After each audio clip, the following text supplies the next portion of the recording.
Welcome and thanks for joining us. My guest on this segment is Deborah Golden. She's the Federal Cyber Risk Services Leader for Deloitte. Deborah, thanks for coming in today. Thank you very much. The issue of managing cyber risk is tops on the minds of federal agencies, especially after what we've seen with the OPM cyber breach. Are you seeing progress in the work that you're doing with Deloitte in agencies understanding that this is no longer an IT problem and that risk management should be something that everybody in the C-suite should be worrying and thinking about? Absolutely. We're seeing a big demand in not only understanding the problems, but obviously the impact on the business. So as we look at people who are interested in the issue, it's no longer just within the IT organization. It spans the financial organization, it spans operational organization, and I think the criticality of understanding that impact, because at the end of the day, if the IT organization has some crisis or something that they would need to recover from, it's the business applications that are typically most impacted. And so having that ownership and responsibility on the business side aids in integrating with information technology and their objectives. So I think one of the things we're seeing is it's no longer one or the other. It's both that need to be interested and involved in not only understanding their problems, but also the solutions that they're going to remedy them with for the cybersecurity environment. How are you seeing successful IT executives explaining the return on investment equation up the chain, CFOs, heads of agencies, and so on? I mean, interestingly enough, we certainly don't have to make the market. There's issues and breaches every day. We know that these are occurring in the marketplace, and so I think the risk is real, and it's being realized without the IT organization or the C-level executives having to articulate that, much more than beyond the fact that we need to understand our environment and the adversaries that are getting smarter and smarter every day that are looking to gain access to our systems. Deloitte advises what you call a mature security posture. What's the definition of that? I think one of the things is trying to turn away from solely looking at technology as a compliance need and actually looking at your end-to-end processes supporting your cybersecurity mission. We look at it as a secure, vigilant, and resilient process. So understanding how to secure your assets, understanding how to be vigilant in monitoring and managing those assets, and then how to be resilient and recover in the case of a situation and an incident.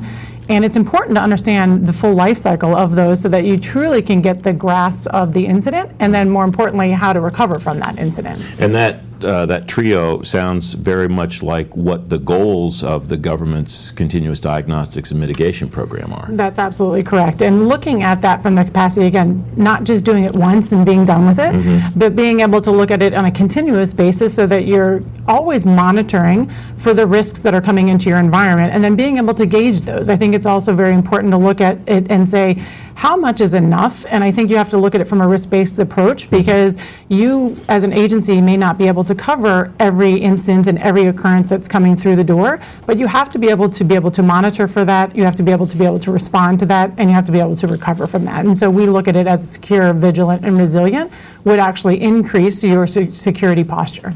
And in terms of how much is enough, that's going to be different for everybody, I imagine. That's correct. And it really is understanding your risk threshold and where is it that you as an agency are looking at, whether it's financially important systems, whether it's mission control systems, whether it's based on privileged user access into those systems. And so there's a number of situations that would cause that risk threshold to change. It could also be the types of devices and critical assets that are gaining access. So mobile devices, medical devices, there may be a higher risk threshold for those types of devices and the adversaries that are trying to gain access through them. And so this will be sliced even more finely within each organization, within each bureau, inside a larger agency, and so on and so forth. Is that right? That's correct. That's correct. And I think that we've got lots of guidance coming from federal government in terms of whether that's NIST or whether that's in terms of DHS and what we're looking at based on the breaches that are occurring today. So I do think that there's federal guidance for agencies to look at how they're going to adhere to them. I think it's also important, though, for the agencies to take a step back and build a cybersecurity strategy so that any of the projects that they're looking at deploying that year or multi-year is tied back to the strategy of how they're looking to mature that environment. What can agencies learn from the commercial experience that you've had dealing with customers in the private sector? I think there's quite a bit to learn both ways. There are certain things in commercial that have been done ahead of what's being done in federal agencies, and I think the reverse occurs as well. As an example, in federal agencies, there has been a lot of deployment already on physical access, how to gain access into environments. not as mature in the commercial environment. And so I think there's a lot of synergies that can be gained between the two to be able to look at and get lessons learned for how to actually, again, look at that maturity of their life cycle. Are there also lessons to learn from the private sector when it comes to that ROI discussion that we had earlier? There is. I think it's a different ROI. I think sometimes it could be more about a mission-specific ROI than perhaps a dollar-specific ROI.